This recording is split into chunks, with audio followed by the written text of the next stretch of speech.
Imagina se você pudesse em uma farmácia fazer um teste de sangue com apenas uma única gota e em segundos pudesse ter o resultado do diagnóstico, que poderia detectar uma grande variedade de doenças, inclusive o câncer, com um preço muito mais barato e acessível. Isso seria magnífico. Com a Theranos isso é possível, ou pelo menos era isso que eles prometiam, mas infelizmente tudo não passava de uma grande fraude. Tá vendo esse rostinho bonito? Infelizmente ela não enganou só eu e você, mas milhares de pessoas, além de 2 presidentes do Vale do Silício inteiro. Essa é Elizabeth Holmes, criadora da Theranos.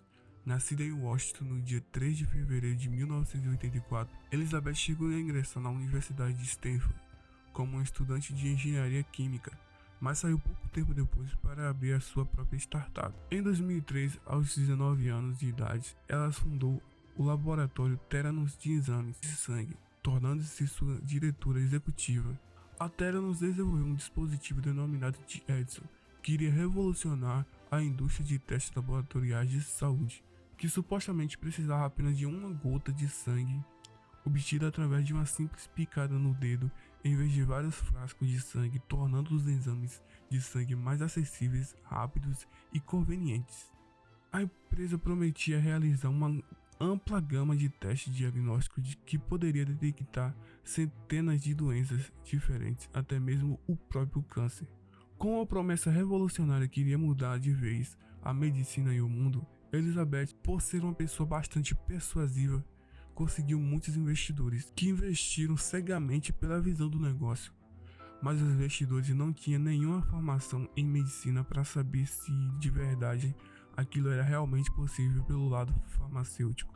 Muitos avisaram para Elizabeth que aquilo não era possível, mas ela ignorou todos eles e contratou uma equipe de cientistas para ajudá-la. Mas sem muito sucesso na pesquisa, ela exigiu que eles começassem a trabalhar 24 horas por dia, 7 dias por semana. Ou seja, alguns funcionários teriam que começar a trabalhar durante a noite no laboratório. O gerente achou que isso seria uma má ideia, pois eles já estavam sobrecarregados. Então, Elizabeth decidiu contratar uma nova equipe e colocou a nova equipe contra outra equipe, e a equipe que tivesse o menor desempenho seria demitida. Em 2006, os engenheiros criaram um protótipo de máquina chamada de Edison. Você colocava uma gota de sangue em um pequeno cartucho e deslizava-o na máquina, que executaria o teste, e os dados seriam transmitidos sem fio via internet para um laboratório, onde está analisando, e então um relatório é enviado de volta. Basicamente, a máquina faria o teste de sangue muito mais rápido, mais barato, mais fácil. Isso era o que eles alegavam fazer, basicamente, mas muito raramente funcionava, e a taxa de erro era extremamente alta. A essa altura, a empresa já tinha gastado todos os seus investimentos financeiros naquele projeto mal inacabado. Eles precisavam de mais dinheiro urgente. Então Elizabeth chegou docemente falando aos investidores,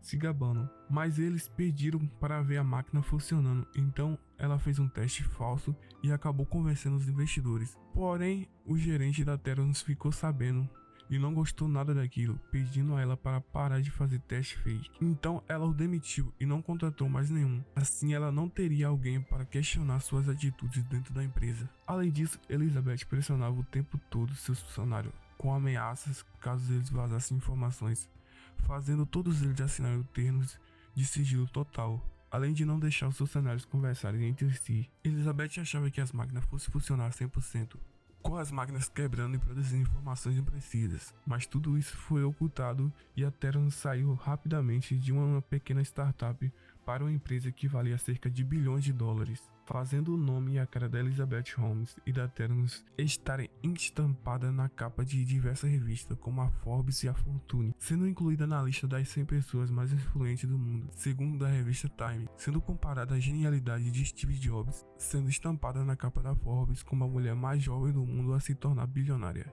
Elizabeth Holmes começou a aparecer frequentemente em todos os noticiários. CNN, CNBC, todo mundo queria conhecer a história dela, mas o seu real talento estava em enganar os outros, muitas das vezes até alterando seu tom de voz para isso. Além de copiar Steve Jobs em praticamente tudo, até mesmo seu estilo.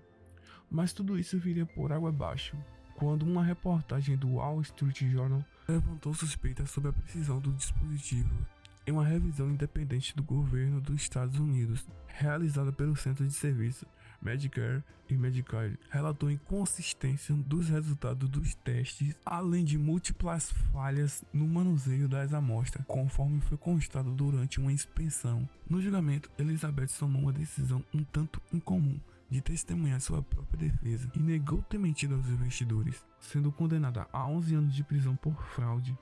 Pouco tempo depois, a revista Time rebaixou o valor de patrimônio de Elizabeth Holmes de 4,5 bilhões de dólares para zero.